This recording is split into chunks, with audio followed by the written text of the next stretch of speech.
सिन्धूरवर्णं द्विभुजं गणेशं लम्बोदरं पद्मदले निविष्टम् ब्रह्मादिदेवै परिसेव्यमानम् सिद्धैर्युतं तं प्रणमामि देवम्।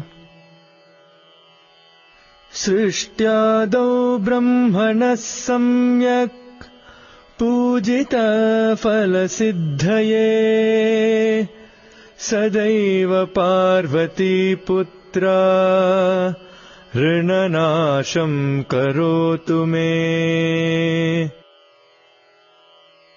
त्रिपुरस्य वधात् पूर्वम् शम्भुना सम्यकर्चिता सदैव पार्वतीपुत्र